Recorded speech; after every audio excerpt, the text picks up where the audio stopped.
السلام عليكم ورحمة الله.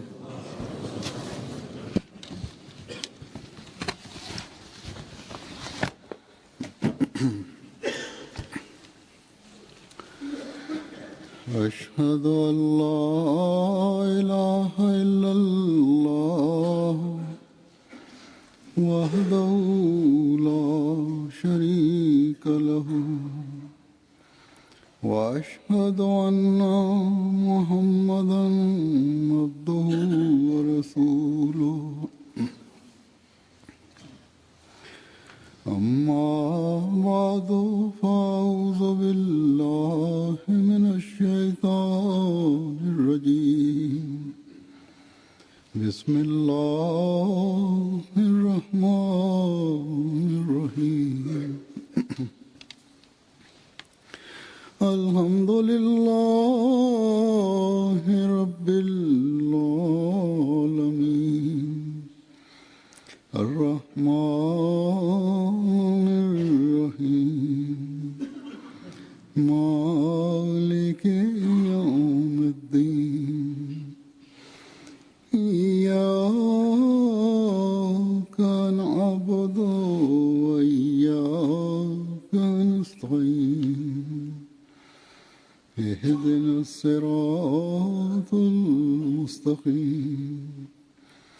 صراط الذين أنعمت عليهم غير المغضوب عليهم ولا الضالين.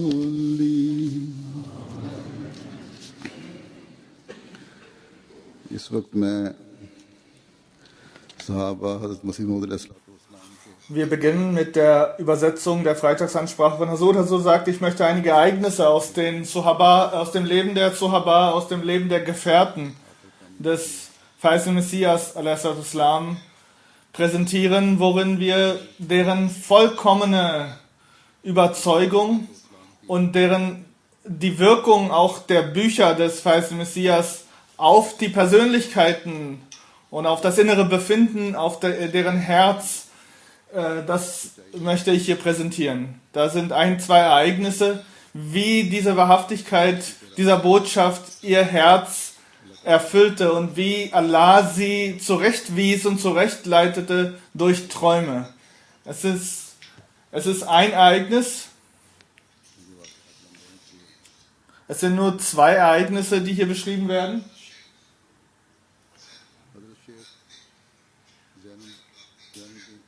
Hazrat Sheikh Zainul Abidin Sahib Radhiyallahu Ta'ala Anhu sagt, dass einst jemand krank geworden ist und es keine Alternative gab, außer nach Qadian zu gehen. Und dort sind Hazrat Khalifatul Masih Awwal oder der verheißene Messias Islam und wir werden sie darum bitten, Dua zu machen für uns. Wir sind losgefahren und mein Bruder war auch dabei. Da haben wir auf dem Weg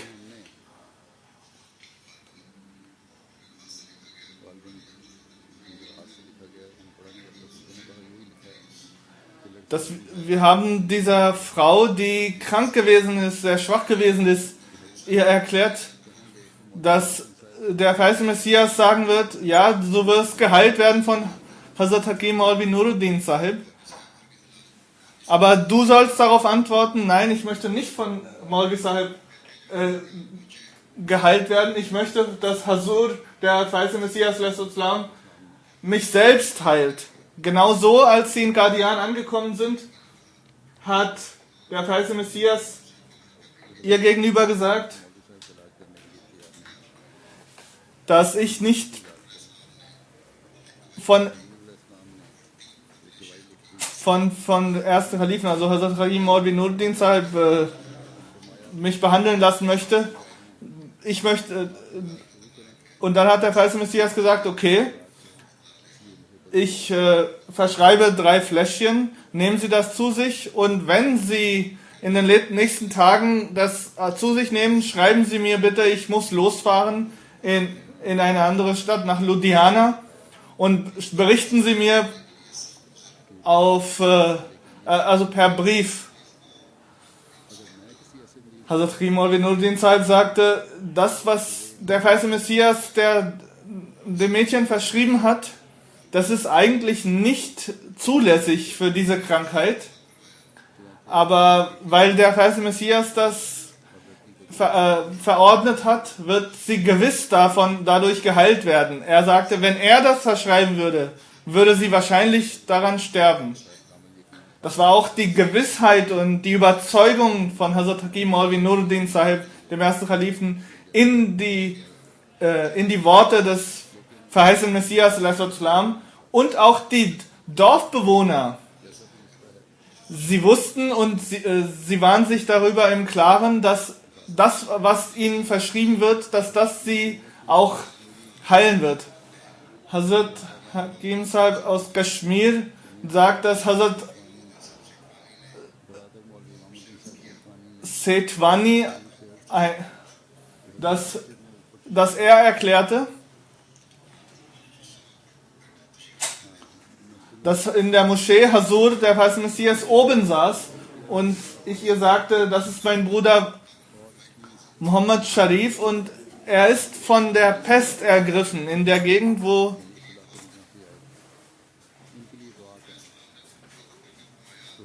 Hazur, der verheißene Messias hat gefragt oder gesagt, wie kommt es zur Pest? Zuerst sterben die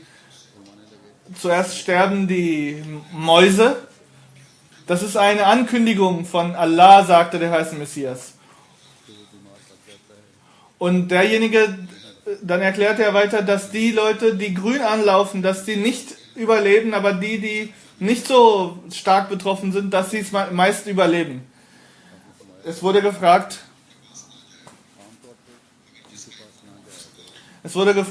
geht nicht, also ihr sollt dort nicht hingehen, aber derjenige, der Gewissheit im Glauben hat, er darf da hingehen. Der Mann meinte, ja, meine Frau ist an der Pest gestorben und der verheißene Messias entgegnete, ihr Glauben war nicht fest. Und Hazur sagte, sprechen Sie Istighfar. Und die ganze Familie war nur dabei, Istighfar zu lesen. Und weil wir das immer wieder wiederholten, sind alle wieder genesen. Muhammad Hakim Kashmiri Sahib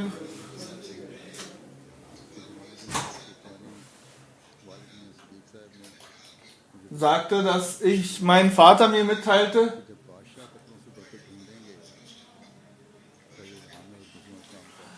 dass die Könige aus deinen Kleidern die Segnungen suchen werden. Aus seinen Augen flossen Tränen. Zu einem Ereignis haben sie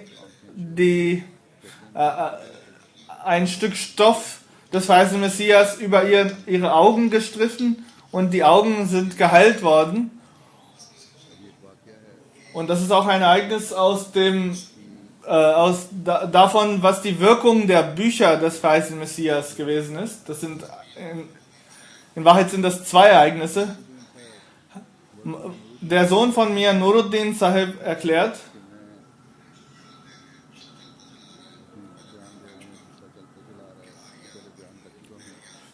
er hat vorher darüber berichtet, wie Lecturer und Arya und andere Leute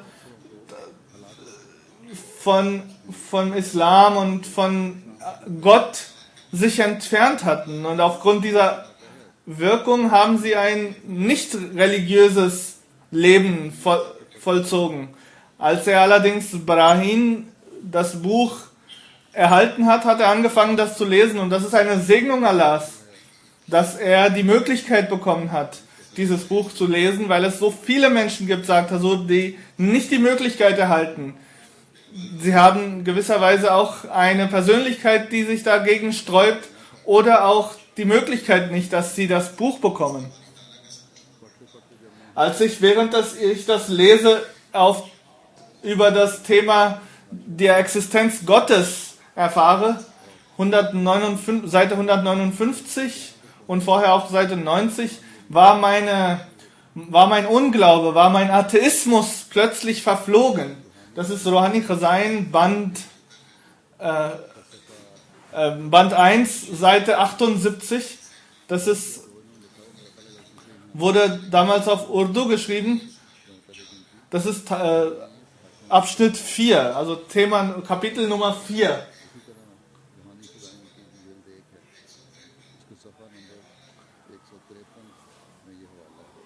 Und darüber wird auch wenn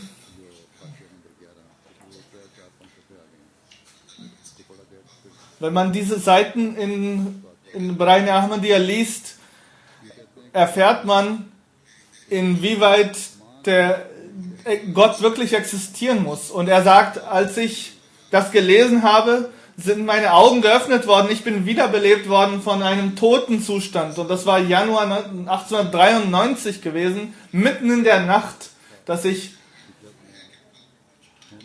dort gekommen bin. Es muss ihn geben und es gibt ihn dazwischen. So, alles, was existiert und alles, was geschöpft wird, muss den Gedanken haben, dass es jemanden gibt, der ihn erschaffen hat. Das sind zwei Dinge, die der verheißene Messias a.s. beschrieben hat, zum Beweisen der Existenz Gottes. Und das sind letztlich die Worte, die die vollkommene Überzeugung über die Existenz Gottes einem vermitteln. Und so wie das in Brahine Ahmadiyya steht, so soll das jeder Einzelne lesen. Das war mitten in der Nacht, beschreibt er, als ich das Buch gelesen habe und war genau bei dem Abschnitt, es muss ihn geben und es gibt ihn, genau dazwischen. Und habe dann gelesen, dass ich Toba mache. Das gab dort eine Anweisung, dass ich mich von den Sünden reinwasche. Es war ein Krug mit kaltem Wasser im Hof stehen. Es war mitten im Januar gewesen.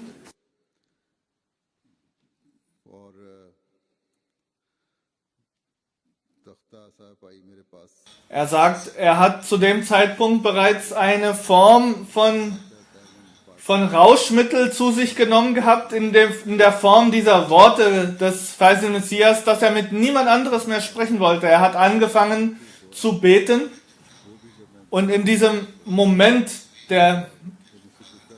dieser Unterwürfigkeit vor Gott ist der Mann, der mich darum gebeten hatte, einzuschlafen, ist er einschlafen gegangen und ich habe da mit dem Gebeten nicht aufgehört. Das ist ein Wunder des verheißenen Messias, a.s. Und ich hatte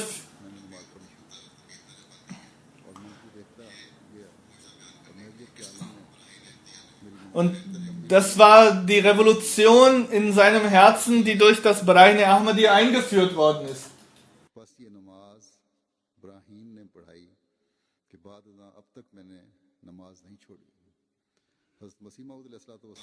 Er war unverheiratet und der Glaube, der war wahrscheinlich über Suraya, also von dem Stern Sirius sogar noch weiter entfernt.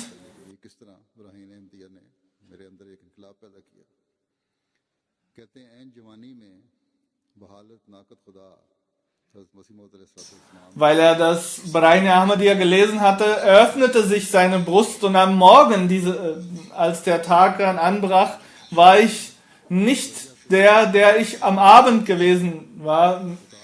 In meinem Herzen war ein gewisses Schamgefühl gewesen, aber ich hatte mich bereits verändert.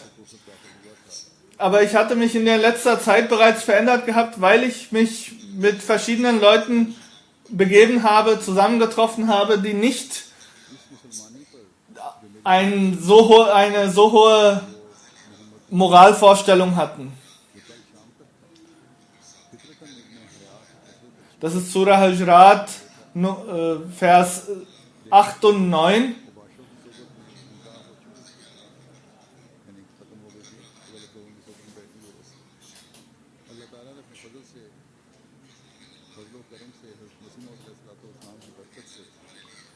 gewiss hat Allah für euch den Glauben gefestigt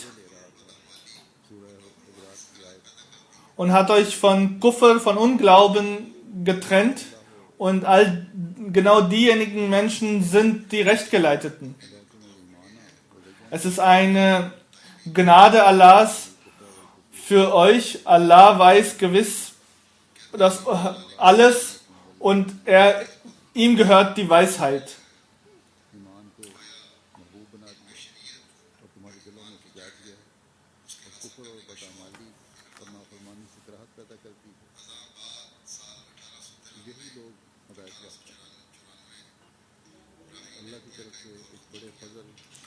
(1893 und 1894) nach der Zeit der Tahajjud habe ich immer Barain Ahmadiyya gelesen. Dann habe ich auch das Buch Aina Kamalat Islam gelesen.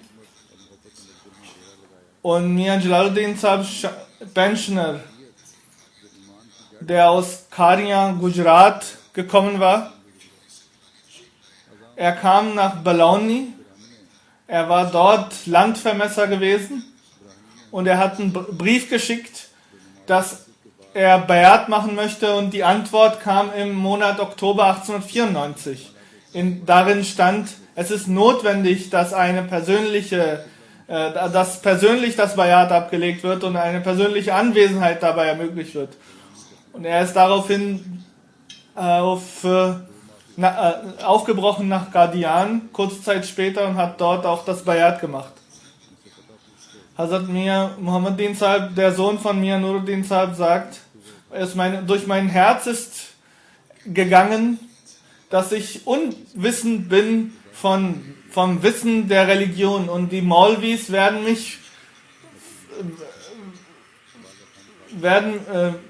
deswegen vielleicht versuchen bloßzustellen, aber ich traute mich nicht, etwas dazu zu sagen. Der verheißene Messias, Al-Islam, hatte, ohne dass er mir etwas sagte,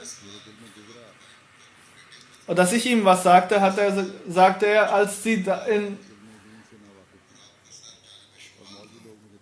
sein Kopf war Richtung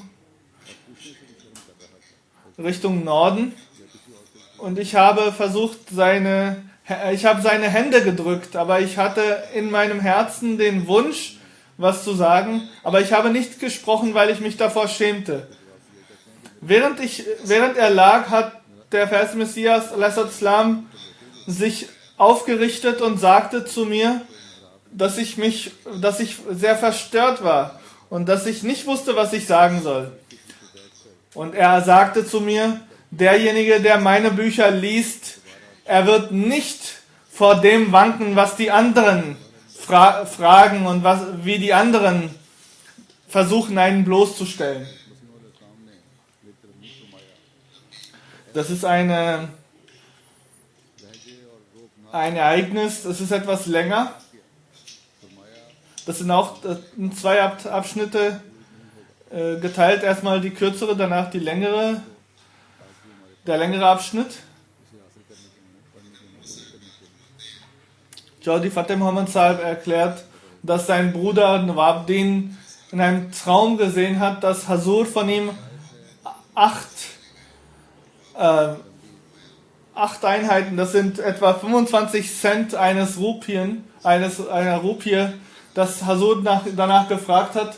Skandar Sahib kam zu uns in unser Dorf, und ich habe bei ihm Koran gelesen und auch andere Bücher gelesen, Urdu-Bücher, und diese Worte vom verheißenen Messias aus dem Traum, die sind dann auch wahr geworden.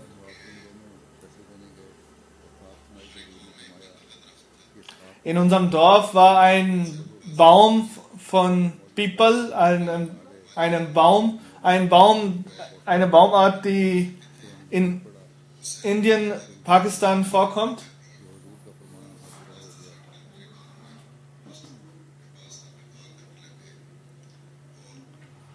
Hazur kam vom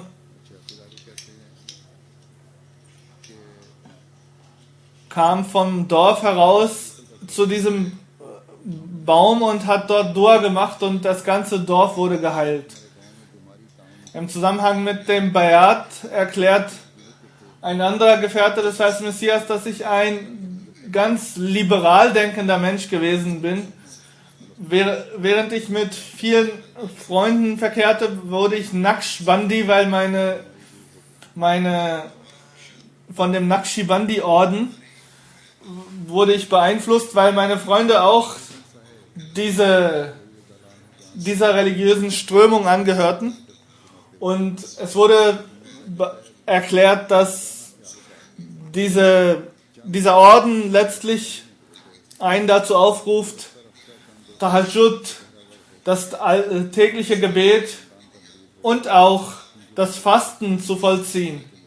Es wurde auch angeordnet, all die Träume niemandem zu erzählen, und die habe ich dann niemandem erzählt, die Träume, die ich in dieser Zeit hatte. Er war Zimmerer, und weil er keine Arbeit gefunden hat, ist er zusammen mit seiner Frau nach Amritsar gegangen, hat dort eine Wohnung zur Miete genommen, hat dort gearbeitet. Er sagt, nach 2 Jahren war ich morgens dabei, nach dem Tahajjud noch im Zustand, dass ich noch gebetet habe. Da bin ich eingeschlafen und ich habe geträumt, dass vom Himmel eine Schar von Engeln sich bei mir niedersetzen, die alle aussehen wie Menschen, und deren General, deren Anführer sich zu mir setzt und dann ein Thron vom Himmel herunterstieg und die ganze Armee oder die ganze Schar erhob sich und es saßen 2 erleuchtete Gesichter auf diesem Thron. Es war überall nur Licht gewesen, und ich habe diesen General gefragt von den Engeln, wer sind die? Und er sagte, der Mann, der auf der rechten Seite ist, das ist der Geliebte Allahs, der heilige Prophet Muhammad sallallahu alaihi wasallam, und derjenige, der auf der linken Seite ist, das ist der Geliebte und des heiligen Propheten Muhammad sallallahu alaihi wasallam, und das ist Ibn Maryam. Und ich sagte, ist das Ibn Maryam, Jesus Christus? Er sagte, nein, das ist nicht Jesus Christus, er ist gestorben. Und anschließend hat der heilige Prophet Muhammad sallallahu alaihi wasallam in diesem Traum mit großer Stimme gesagt, sag den Menschen, wenn mein Ibn Maryam kommt, dann sollen sie ihm folgen. Diejenigen, die das nicht tun, die gehören nicht zu mir. Und daraufhin hat meine Frau mich geweckt, dass jetzt Fajr-Zeit ist. Und er war sehr betrübt über seine Frau, dass sie ihn genau zu dem Zeitpunkt wieder geweckt hatte. Und er ist dann zurück in sein Dorf gegangen und hat seinem Pir, also seinem religiösen Lehrer gegenüber erklärt. Er hat seinen Traum gedeutet und erklärt, das ist das Zeitalter des verheißenen Messias, und in Kürze wird Ibn Maryam in einem nicht-arabischen Land auf die Erde kommen. Das ist zumindest die Interpretation. Er hat daraufhin eine neue Arbeit aufgenommen, und während dieser Arbeit hat er sehr viele, also beschreibt er, ich habe sehr, sehr viele Träume gehabt, und weil mir gesagt wurde, ich darf das nicht beschreiben, habe ich in der Zeit von 15 bis 20 Jahren gearbeitet und viele Träume gehabt. Ich bin dann zurückgegangen in mein Dorf und habe dort wieder in meinem Haus gewohnt. Mein Lehrer, der Ahl Hadith gewesen ist,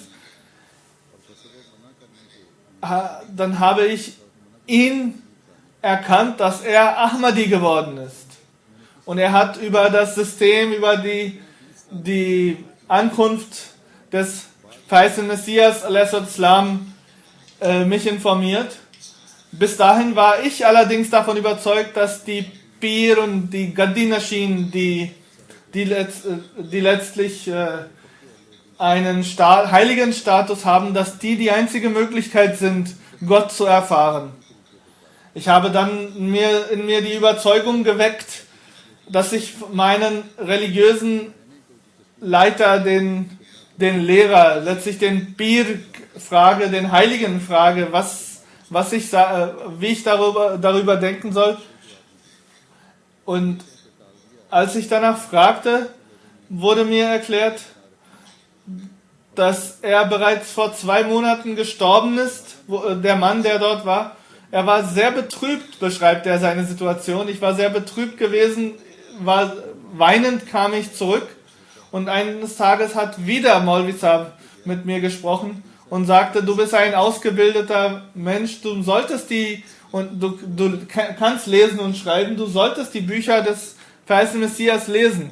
Er gab mir ein Buch, das Thema ist Jalsa Mazahib, also die Versammlung der Religionen, und Baraine Ahmadiyya, alle 4 Bände. Und dann wurde in meinem Herzen diese Überzeugung geweckt, dass außer dem verheißenen Messias, Hazrat Mirza Ghulam Ahmad Qadiani, niemand seit dem heiligen Propheten Muhammad sallallahu alaihi wasallam erschienen ist, der der Religion dermaßen gedient hat und ein derartiges Werk geschrieben hat. Wenn jemand eine solche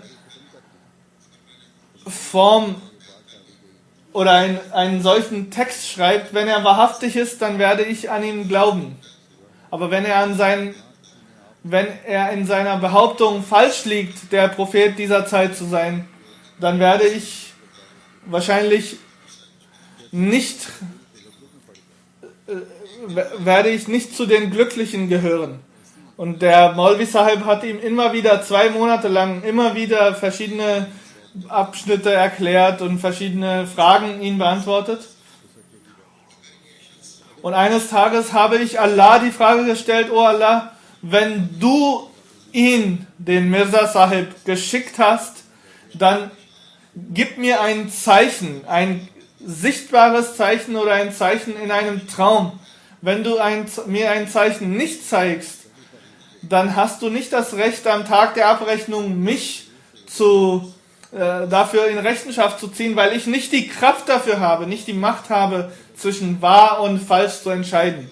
Da habe ich mich dann hingelegt und nach dem Fajr hingelegt und ich habe gesehen, dass 2 Männer, ich und ein anderer, in eine Stadt gehen, wo wir einen Garten sehen, ein Garten, der umzäunt ist, etwa mit einem 1 Meter hohen Zaun.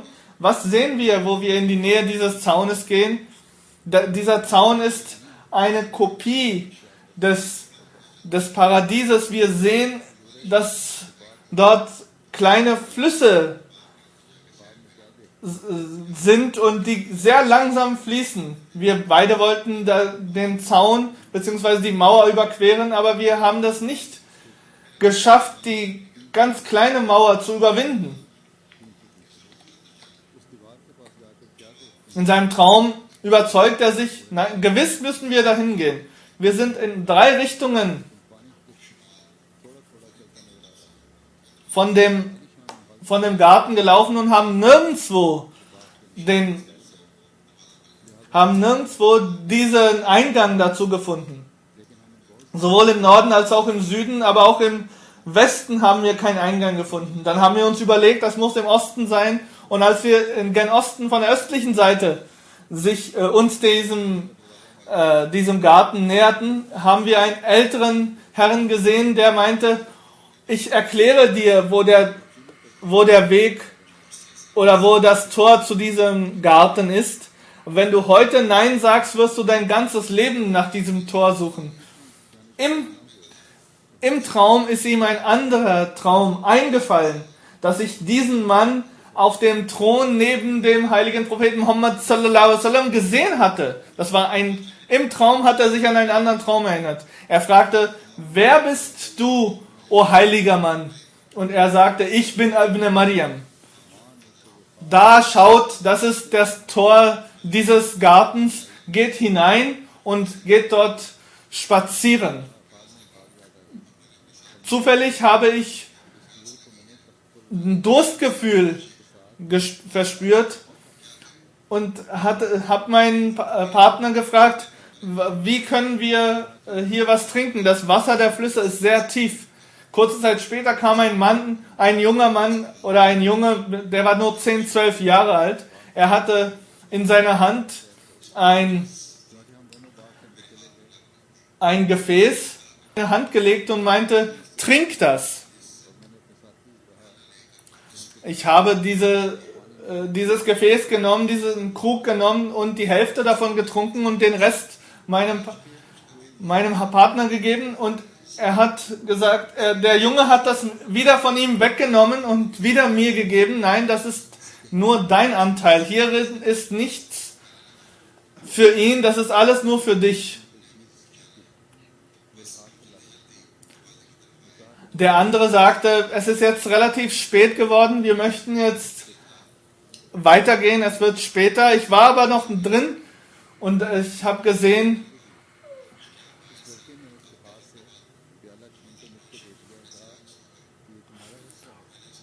und dann kam der Sohn von den Maulvi Sahib und hat mich geweckt. Ich habe ihm erklärt, ich habe einen ganz besonderen Traum gesehen und es ist für sie doch unüblich, dass sie nach dem Tahajjud nochmal einschlafen, anstatt Koran zu lesen.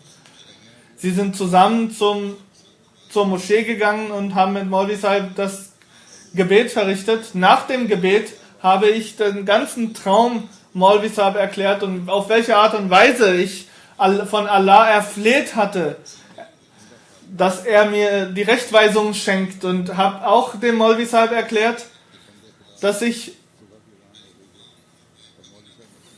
er sagt, ich habe in meinem ganzen Leben, außer in diesen beiden Träumen, den verheißenen Messias in meinem ganzen Leben nicht gesehen gehabt.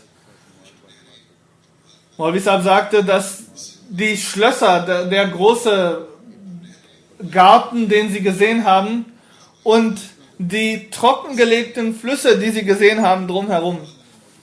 Sie beschreiben den Garten der Scharia, und der ist heute trockengelegt, und da sind viele Pflanzen, die nicht gerade wachsen, sondern schief stehen. Und nach Osten heißt das, auf der östlichen Seite ist Qadian von uns nach Osten gelegen. Wenn wir nach Osten gehen, dann ist dort Qadian.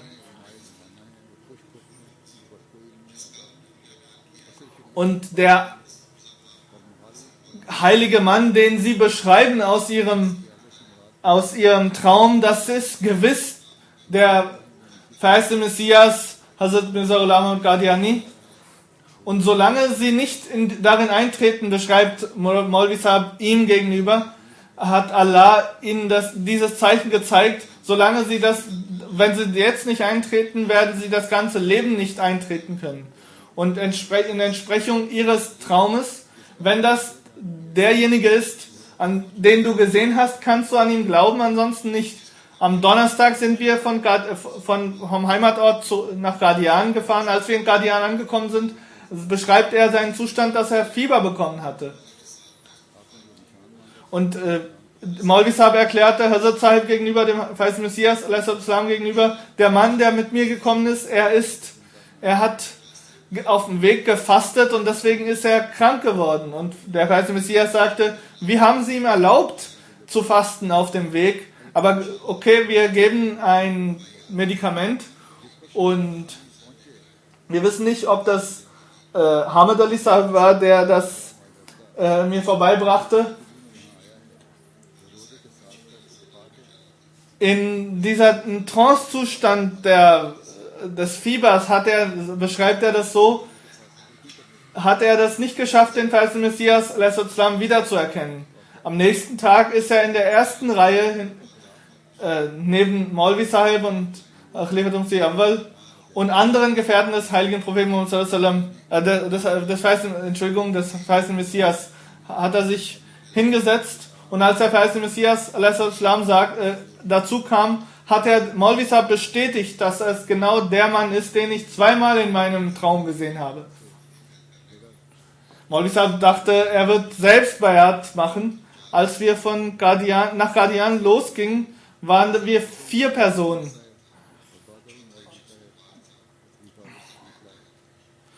Es waren 4 Personen gewesen, die nach Qadian gekommen sind. Einer von denen auch der mich in meinem Traum begleitet hatte. Nach dem Jumma-Gebet wurde ausgerufen, dass derjenige, der Bayat machen möchte, jetzt Bayat machen kann. Und viele haben sich versammelt für das Bayat. Auch der 4. Mann, der mit mir gekommen war. Und der Mann, der mit uns gekommen war, hat auch Bayat machen wollen. Allerdings hat der eine Gefährte aus dem Traum in gewisser Weise Zweifel in meinem Herzen gesägt und meinte, es kann nicht sein, du kannst nicht auf Grundlage eines Traumes an jemanden glauben, und hat mich davon abhalten wollen, Bayat zu machen. Am nächsten Tag sind wir zu 4 wieder zurück und er selbst beschreibt, ich bin ohne Bayat zurück in unser Heimatdorf gegangen. Als wir in die Nähe von Ludhiana gegangen sind, hat Maulvi Sahib mich gefragt, hast du Bayat gemacht? Und Maulvi fragte, warum nicht? Er entgegnete nein und Maulvi Sahib fragte, warum nicht? Es ist doch alles in Erfüllung gegangen. Ich beantwortete, dass der Mann mich davon abhalten wollte und sagte, du hast die Bücher des verheißenen Messias gelesen und genau das, was du dir vorstellst, was du in den Büchern liest, hat deine Gedanken erfüllt. Daraufhin war Maulvi Sahib mit seinem Cousin, das war sein Cousin gewesen, war mit ihm sehr erzürnt und meinte, das kannst du nicht machen und anderen die Zweifel in ihren Herzen setzen. Maulvi Sahib hatte sich etwas von uns distanziert und daraufhin habe ich einen Brief bekommen. Es gibt sehr viel Arbeit und Sie sind bereits zurück in Ihrem Heimatdorf. Kommen Sie nach Koti Harjuwal oder in den anderen Ort, wo ich wohne, damit wir mit der Arbeit fortsetzen. Und am nächsten Tag, beschreibt er, bin ich nach Harjuwal gegangen, über Qadian. Und Babu Sahib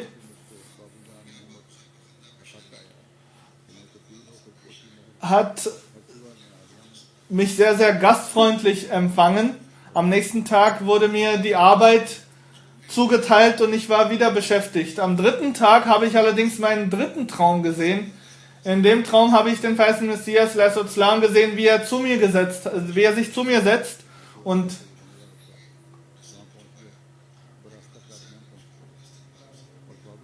ich habe seine Füße küssen wollen.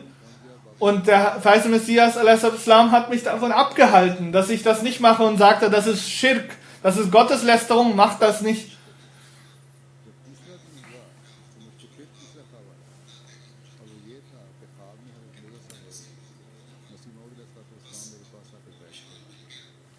Daraufhin wurde mir in dem Traum erklärt von verheißenen Messias, du hattest Gott danach gefragt, dass Allah dir die Einsicht ermöglicht, ob ich wahrhaftig bin oder falsch bin. Jetzt ist das Zeichen für dich gekommen.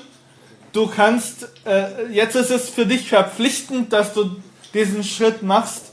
Er ist dann ohne Schuhe zu Babu Sahib gegangen und sagte, ich möchte jetzt zurück zu meinem Dorf. Babu Sahib ist auf seinem Pferd hinter mir hergeritten und fragte, warum bist du ohne Erlaubnis weggegangen? Er sagt, ich habe entgegnet, ich möchte zurückgehen, ich möchte nach Qadian. Er war ein Feind gewesen. Er war bis zu dem Tag, wo er das schreibt, immer noch der Jamaat Ahmadiyya feindselig eingestellt. Er beschreibt, ich habe ihm sehr demütig erklärt, ich werde hier sterben, wenn ich da nicht hingehen kann. Es ist nicht in meiner Macht, dass ich hier bleiben kann. 3 Tage später komme ich wieder, gewisslich. Aber so lange brauche ich die Zeit in meinem Herz. Es ist eine nicht zu bändigende Macht, die mich dahin führt. Ich kann mich davon nicht abhalten. Er ist dann nach Qadian gegangen. Da war eine Druckerei gewesen. Ich habe dort Mirza Ismail Sahib mit Mirza Ismail Sahib gesprochen und er entgegnete, dass er nach dem Zohar-Gebet in Masjid Mubarak sein wird. Aber nach dem Maghrib-Gebet habe ich den verheißenen Messias tatsächlich getroffen und habe ihn darum gebeten, ich möchte Bayat machen. Also sagte, nach 3 Tagen wird erst Bayat gemacht und ich bin 3 Tage dort geblieben. Da war auch Qasim Sahib und ein dritter Mann, vielleicht waren das Maulvi Sabar Shah Sahib. Alle 3 haben Bayat gemacht und sind in das System der Jamaat Ahmadiyya eingetreten. Hazur sagt, so auf diese Art und Weise hat auch Allah es Einzelnen ermöglicht, Bayat zu machen, weil der verheißene Messias bestätigt hat an verschiedenen Stellen, dass die Tabligh-Arbeit von ihm durch die Engel gemacht wird. Möge Allah diesen Menschen eine hohe Stellung bei sich gewähren und auch deren Nachfahren in dem Glauben festhalten. Also sagt, ich möchte jetzt noch über einen Shahid, über einen Märtyrer sprechen. Sein Totengebet wird nach dem Jumma-Gebet hier geleitet. Das ist Gondal Sahib, der Sohn von Mansur Ahmad Sahib, Gondal Sahib. Er ist Chaudhry Naitullah Sahib war der Gefährte des verheißenen Messias a.s. Er war der Cousin des Großvaters des jetzt Verstorbenen. Die kommen ursprünglich aus Behlwalpur, aus dem Distrikt Sialkot. Und Chaudhry Sahib hat sehr lange Zeit in Mandi Bahauddin gelebt, etwa 30 Jahre. Und im Jahr 2008 ist er mit seiner jüngsten Tochter und seiner Frau nach Long Island in die USA ausgewandert. Er ist 1959 geboren. Er hat sich graduieren lassen in Murray College, Sialkot. Er hat in Mandi Bahauddin gearbeitet. Etwa 35 Jahre lang war er Manager. Dann ist er in die Vereinigten Staaten gegangen, wie Hazur bereits erwähnte.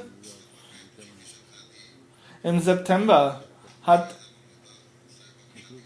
war er im Zusammenhang mit der Hochzeit seiner jüngsten Tochter nach Pakistan gegangen.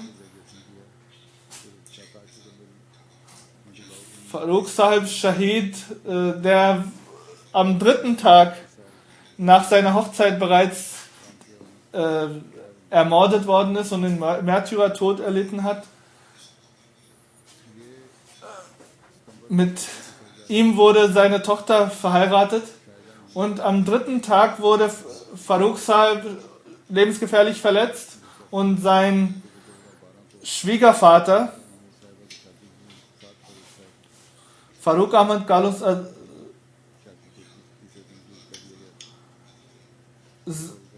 und auch einige andere Personen sind zu Baitul Hamd unterwegs gewesen.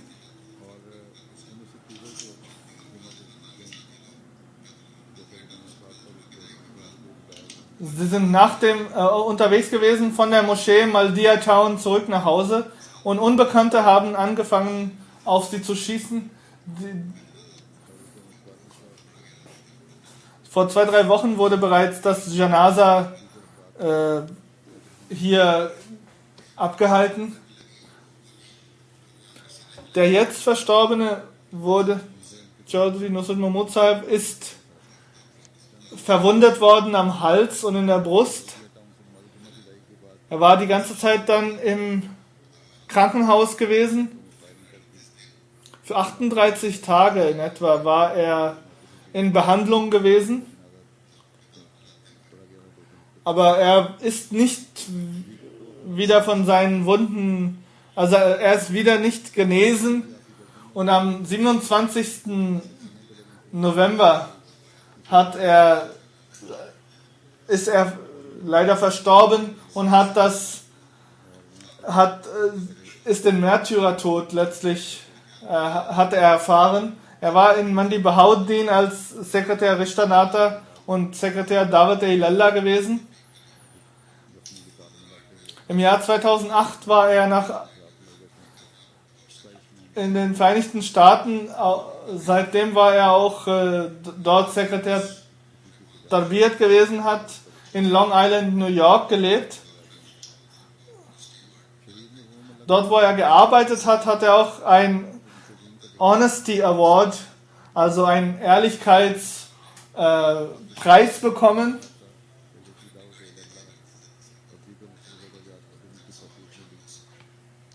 Wenn er selbst niemandem helfen konnte, dann hat er manchmal auch nur sein Auto zur Verfügung gestellt, um den anderen trotzdem irgendwie zu helfen. Sein Sohn beschreibt, dass sein Vater ein unheimlich, also alle sehr geliebt hat, war stets dazu geneigt, seinen Kindern bestmögliche Bildung zu ermöglichen. Seine Art und Weise, seine Kinder anzusprechen, war immer sehr höflich.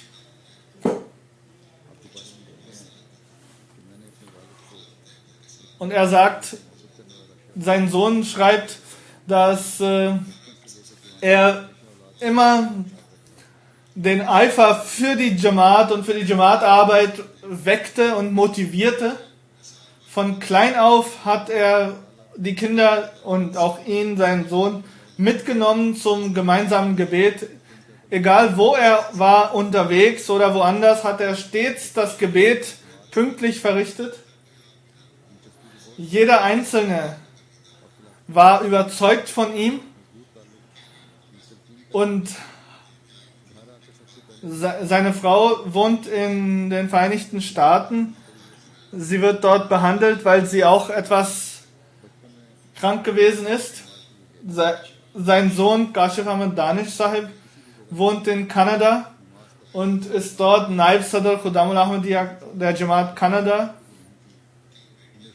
Er hatte 3 Töchter, die jüngste Tochter. Und die jüngste Tochter ist jetzt verwitwet.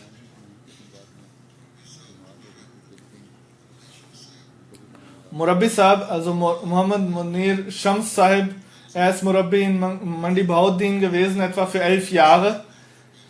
Er beschreibt, dass er die Möglichkeit bekommen hatte, als Murabbi und Erzieher für 11 Jahre in diesem Gebiet zu arbeiten.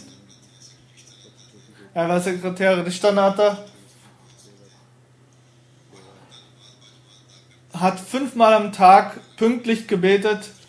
Er ist dann nach Hause gekommen, hat dort das Essen zu sich genommen und ist dann wieder in sein Büro zurück. Er hat Tahajjud regelmäßig verrichtet und Murabbi Sahabs Haus war direkt neben der Moschee gewesen. Und immer wenn er versucht hat, sagt Murabbi Sahab, alleine irgendwie zu beten, immer wenn ich versuchte, vor dem Fajr noch einige Nawafil zu beten, habe ich ihn auch dort gesehen und war nie wirklich allein. Er hat seinen Chanda pünktlich gezahlt, hat regelmäßig sich bei Sadqas und zusätzlicher finanzieller Unterstützung beteiligt. Er hat sehr viel auf Sauberkeit geachtet. Murabbi Sahib beschreibt ihn, dass er sehr häufig mit ihm auf Spaziergängen oder auch auf Reisen unterwegs war. Er hat sein Auto für die Jamaat-Arbeit und auch für die Hochzeiten von nicht finanziell so gut betagten Menschen und befähigten Menschen zur Verfügung gestellt. Einer seiner Sekretäre sagt, seit 25 Jahren arbeite ich für ihn. Er hat mich noch nie zurechtweisen müssen.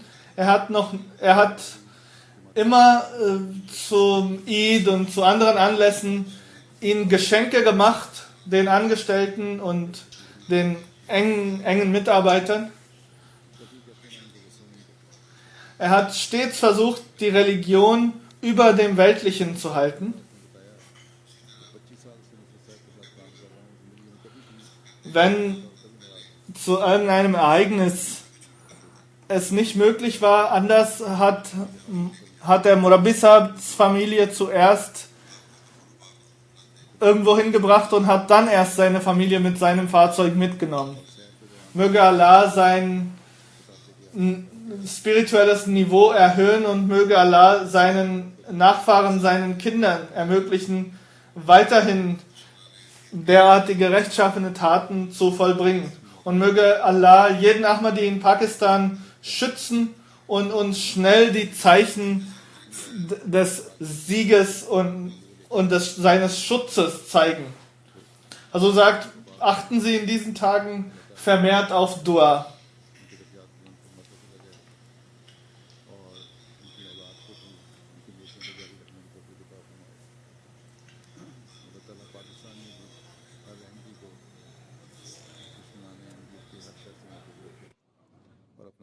फजल फरमाते हुए अब हमने फतह और नुसरत के जल्द नज़ारे दिखाए। जैसा कि मैंने कहा है, इन दिनों में दुआओं पे बहुत जोर दें।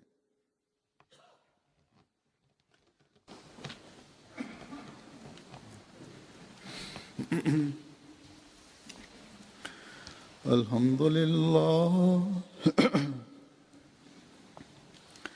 अल्हम्दुलिल्लाह नहमदुहु व नस्तईनुहु व नस्तगफिरुहु व नुमिनु बिही व नतवक्कलु अलैहि व नऊज़ु बिल्लाहि मिन शुरूरि अनफुसिना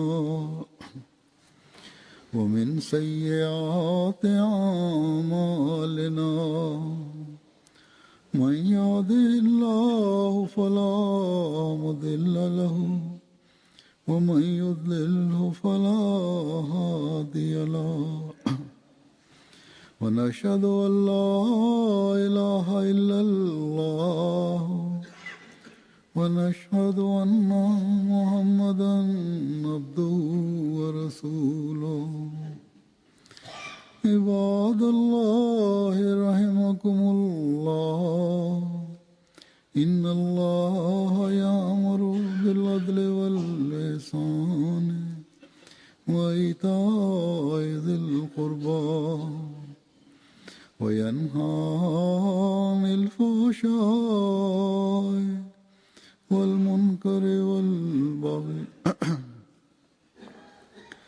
يعظكم لعلكم تذكرون اذكروا الله يذكركم وادعوه يستجب لكم ولذكر الله أكبر